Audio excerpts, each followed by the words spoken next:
Shalom Ouvracha, voilà nos commentaires sur la paracha de Teruma. Nous rentrons ici dans la première des 5 parachutes qui parleront tous les 5 sur comment construire le sanctuaire, la résidence divine en terre. Reprenons où on avait terminé l'autre fois, en voyant cette infrastructure où il y avait 2 parachutes ici, dans Bo et Béchalach, 21 mitzvahs. 2 parachutes ici, Yetro ou Mishpatim, ensemble, parce que c'est VL et Mishpatim, ça fait le lien. Le matin, on a reçu les 10 commandements, l'après-midi, les restes. Ici, il y a 17 mitzvot, ici, il y a 53 mitzvot. Vous vous souvenez pourquoi? Parce que ici, il y a 2. Il y a 2 parachutes ici, et après, il y a 5 parachutes. Alors, c'est sur cet ordre-là que la menorah sera allumée. 2 lumières, on arrête, on fait les kétoret, et puis on termine les kétoret, on continue et on termine les 5 lumières de la menorah. Et pourquoi? Parce que justement, ici, c'était la création de l'humanité. Il y avait 2 luminaires qui ont été créés, l'homme et la femme. Il leur a été commandé de ne pas manger le fruit défendu. Quel fruit c'était? Le goût à la tête des 3, c'était la Hita, comme vous savez. Alors Hita, c'est 22. C'est-à-dire qu'il y avait 11 étincelles de bien et 11 étincelles de mal. Ça fait 22, Gematria Hita.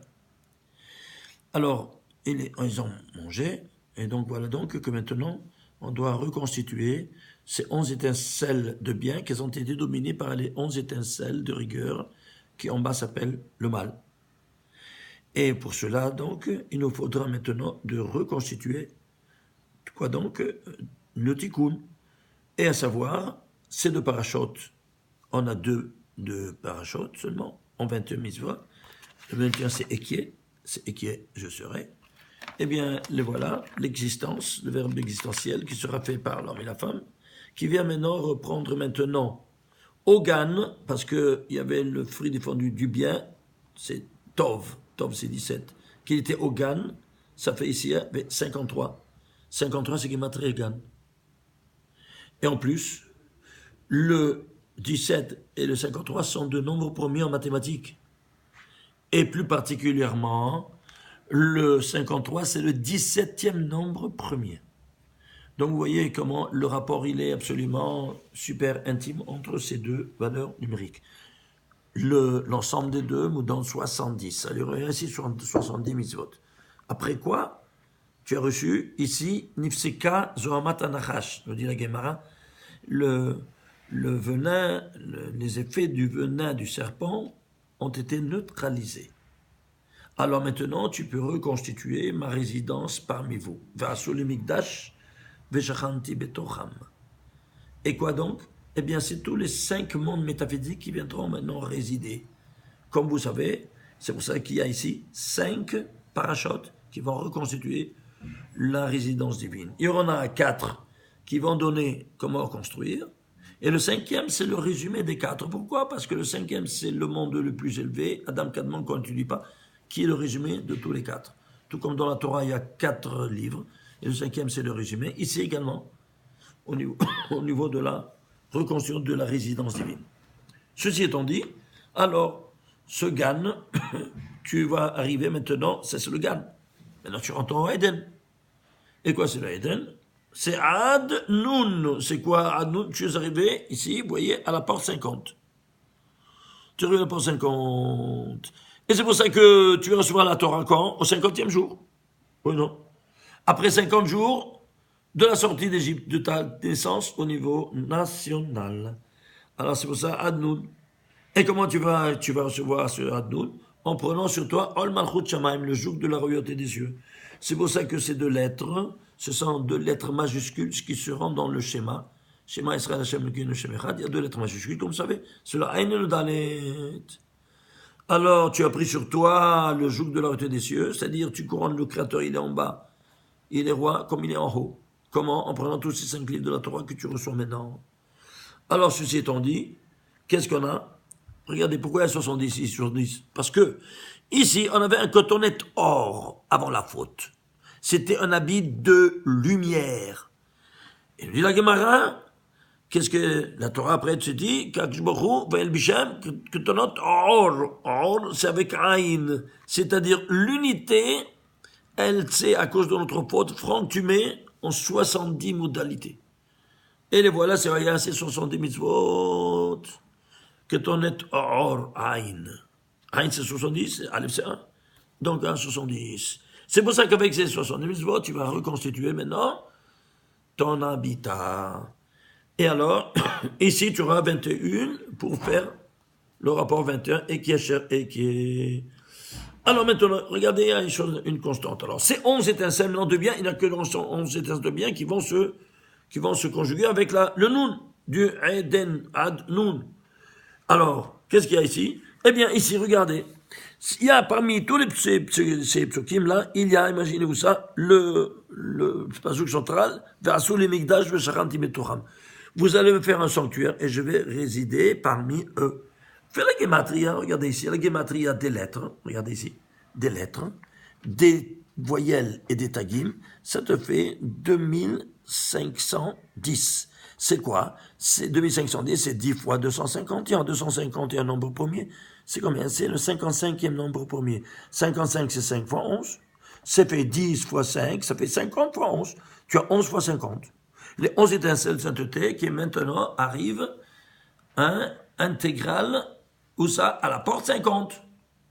Et si tout ne suffisait pas, prends tous ces 5 parachutes qui te dit comment construire la résidence divine. Ils sont rédigés en 550 versets. Pourquoi 550? Parce que c'est, deuxième fois, 11 fois 50. Donc ça, c'est au niveau micro, au niveau d'un verset. Ça, c'est au niveau macro de tous les 5 parachutes, de nouveau 11 fois 50, comme au niveau micro, 11 fois 50. Et au niveau méga macro, c'est quoi? Tout le Sefer de Shemot, où se trouvent ces parachutes. Sefer Shemot, il sera, imaginez-vous ça, regardez ici, il sera rédigé en 50 colonnes et 11 parachutes. De nouveau, 11, 50. Pour la troisième fois, regardez cette constante mathématique qui retourne de cette infrastructure que personne ne voit. Amevin et Avin, celui qui comprend, il comprend, comme ça nous dit l'Arizal très souvent, sans dire pas un mot de plus. Alors maintenant, si vous allez prendre maintenant, ici, les lettres, chaque lettre, le voilà, combien de lettres il y a ici. Et prenez chaque lettre combien le quantitatif. Chacun, il y a sa signification. C'est comme une brique qui a réalisé pourquoi cette brique, elle est dans tel quantitatif, tel quantitatif. Il y a tout un message dans le message qui ne termine pas. La même chose ici dans ces deux, et la même chose dans ces deux autres ici avec toutes ces lettres-là. Écoutez, je me décourage quand je vois une chose pareille parce que regardez ici. Ça, c'est le Zohar. Il y a tout un livre qui parle de la paracha vous voyez, notre paracha à nous de Trouma. Vous voyez? Tout un livre, un volume de plus que 500 pages. Du Zohar à Kadosh. Alors comment je peux vous dire, moi, dans quelques minutes, n'est-ce pas, une dimension pareille? C'est décourageant. Mais, et en plus, ces 500 pages, c'est télégraphique. Parce qu'il a parlé, chaque demi-page, tu as à faire un épanouissement de des centaines de pages. Vous comprenez comment ça fonctionne? Alors, on essaye de vous donner un petit aperçu. Alors, ceci étant dit, qu'est-ce qu'on va voir? On va voir que, regardez, paracha de Tourma, c'est la 19e paracha de la Torah. Va sur le Mikdash, vous allez me faire un sanctuaire et je vais résider parmi vous. Très bien. Alors on va voir de quoi il s'agit. Premier volet. Qui c'est le créateur? Comment il s'appelle? Qu'est-ce qui va rester parmi nous? Le Shem Yud Kevavke. Combien de fois il y a le nom du Yud Kevavke qui vaut 26 dans toute la Torah? 1820, comme vous savez déjà. Très bien. Alors, il va résider où ça? Dans une maison. Et quelle est la maison d'un mot? Ce qui est plus grand qu'un mot, c'est un verset. Alors, tu vas compter combien de versets ils contiennent ces 1820 noms de Dieu. Parce que des fois, il y a 2 fois, des fois même 3 fois le nom de Dieu dans un long verset. Alors, on les a comptés. Il y a 1326 versets de la Torah qui contiennent ces 1820 noms de Dieu. C'est clair? Très bien. Alors je me suis dit, ça doit être, ça c'est au niveau macro, ça doit aussi au niveau micro. Où il a dit ce verset-là, dans la 19e paracha, que le de Trouma, c'est-à-dire de Béréchit jusqu'ici, il n'y avait pas de résidence divine parce qu'elle a été à cause de l'innombrable péché. Maintenant, on va reconstituer la présence divine. Donc, sa maison, c'est quoi ici? Eh bien, sa maison, c'est quoi? La paracha, ici les parachutes, les versets. Très bien. 1326, très bien. Combien de parachutes il a fallu? Alors, j'ai pris le nombre des parachutes. Regardez ici. Regardez, c'est incroyable.